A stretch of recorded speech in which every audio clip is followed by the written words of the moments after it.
चलिए देखिए, human reproductive system, ये मेल रिप्रोडक्टिव सिस्टम है और ये है आपका फीमेल रिप्रोडक्टिव सिस्टम। चलिए स्टार्ट करते हैं फीमेल ऑर्गन से, यानी कि फीमेल रिप्रोडक्टिव सिस्टम से। तो जो फीमेल होती है उसके अंदर एक जोड़ी जो है ओवेरी यानी कि अंडाशय होता है। क्या होता है?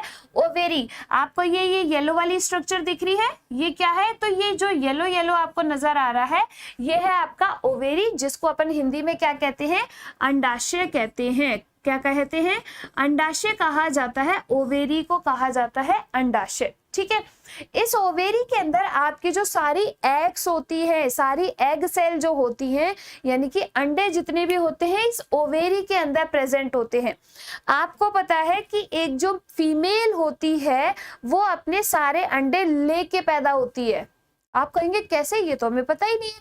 हमने तो ये सुना है कि हर महीने एक अंडा जो है वो आता है और अगर वो फर्टिलाइज हो जाए तो बच्चा बन जाता है, अगर फर्टिलाइज नहीं हो तो वो अगले नेक्स्ट पीरियड में जो है बाहर आ जाता है। लेकिन नहीं बच्चे, आपको ये कॉन्सेप्ट क्लियर करना जरूरी है। इस चीज को इस तरीके से समझिए कि जैसे कि एक फीमेल है, उसके पेट के अंदर एक बच्चा है और जो कि फीमेल है यानी कि एक लड़की ही है।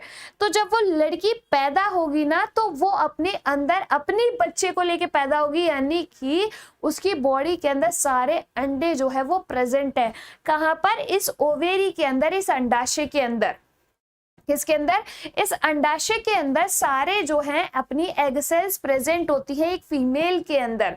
अब मेल के अंदर तो स्पर्म्स का जो फॉर्मेशन है वो प्यूबर्टी आने के बाद होता है, लेकिन फीमेल में क्या होता है बच्चे? सारे ही एग्स जो हैं उसके जन्म के साथ ही वो लेके पैदा होती है।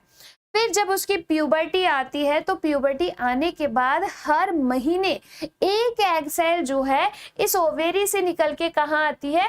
ये जो आपको दिख रही है, ये ऐसी उंगली जैसी, ये पूरे लंबे लंबे हाथ से दिख रहे हैं ये दोनों, ये क्या है आपके? ये जो दोनों हाथ आपको नजर आ रहे हैं ये है आपकी फैलोपियन ट्यूब। क्या है? ये आपकी फैलोपियन ट्यूब है। अब क्या होगा कि हर महीने एक एग सेल जो है आपकी इस ओवेरी से निकल के कहाँ आ जाती है? इस फैलोपियन ट्यूब में आ जाती है।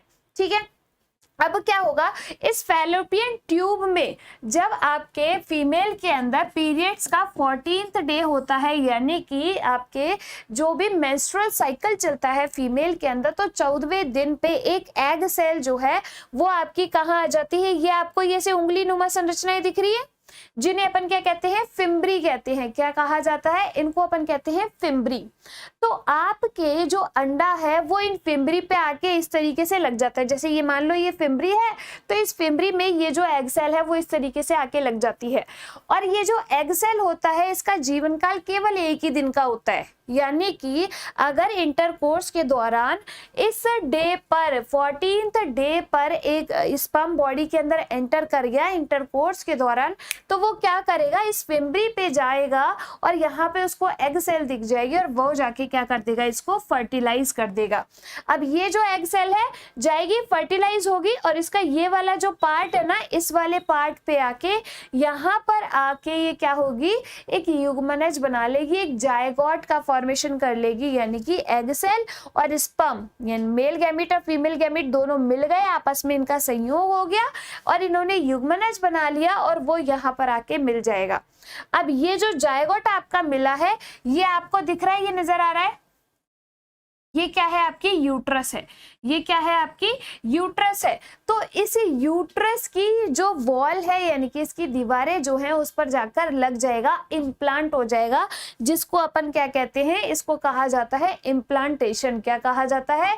इम्प्लांटेशन कहा जाता है। तो इम्प्लांटेशन की प्रक्रिया क्या होती है और एग्जाम में पूछा गया क्वेश्चन है कि इम्प्लांटेशन क्या है।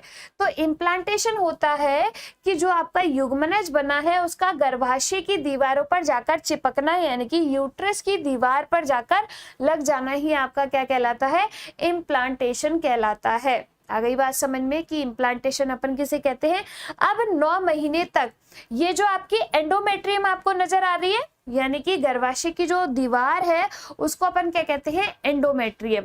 तो आपको पता है कि जब प्रेगनेंसी होती है यानी कि जब बच्चा पेट में होता है तो जो फीमेल होती है उसके अंदर मेंस्ट्रुअल साइकिल नहीं चलता है, यानी कि उसको ब्लीडिंग नहीं होती, पीरियड्स नहीं आते। क्यों नहीं आते?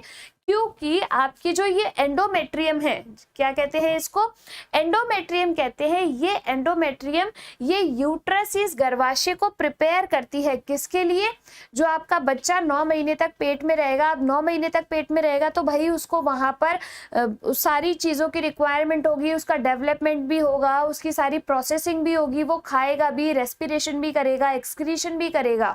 तो उसके लिए ये जो एंडोमेट्रियम है वो तैयार होती है उस बच्चे को बनाने के लिए। ठीक है, आ गई बात समझ में। तो एंडोमेट्रियम, अब देखो इस एंडोमेट्रियम का रोल क्या होता है। जब पीरियड्स होते हैं यानी कि मेंस्ट्रुअल साइकिल चलता है फीमेल के अंदर, तो जब पीरियड्स आते हैं तो ब्लीडिंग होती है। तो ब्लीडिंग किस वजह से होती है, ये जो आपकी एंडोमेट्रियम होती है ना, इसकी शेडिंग होना स्टार्ट हो जाती है, यानी कि ये एंडोमेट्रियम ही झड़ती है, इसकी ही शेडिंग होती है, यही टूटने लगती है, तो ही आपकी क्या होती है, ब्लीडिंग होती है। अब ये किस वजह से टूटेगी, तो आपके जो FSH फॉलिकल स्टिमुलेटिंग हार्मोन है और LHA ल्यूटिनाइजिंग हार्मोन, उनका लेवल एकदम कम हो जाता है, जिसकी वजह से आपकी जो एंडोमेट्रियम है उसकी शेडिंग होना स्टार्ट हो जाती है। और इसकी शेडिंग होना स्टार्ट होती है यानी कि पीरियड्स जो है वो स्टार्ट हो जाते हैं, मेंस्ट्रुअल साइकिल स्टार्ट हो जाता है। ठीक है, तो आपके प्रेगनेंसी में ये जो एंडोमेट्रियम है इसकी शेडिंग बंद हो जाती है और वो इस बच्चे के लिए तैयार होती है। ठीक है, फिर आपका आता है सर्विक्स, जिसे अपन क्या कहते हैं, ग्रीवा कहते हैं। ये यूट्रस आगे सर्विक्स में खुलता है और ये जो सर्विक्स है यहाँ से ये आगे आपके योनि यानी कि विजाइना में खुलता है। तो आपके जो फीमेल रिप्रोडक्टिव सिस्टम है उसके अंदर कौन कौन से पार्ट हो गए, कौन कौन से उसके भाग हो गए, तो देखो आपके जो फीमेल रिप्रोडक्टिव सिस्टम होता है उसमें कौन कौन से ऑर्गन होते हैं, कौन कौन से अंग होते हैं। तो पहला ओवेरी यानी कि अंडाशय, जहां पर आपके सारे एग सेल्स जो है प्रेजेंट होती है।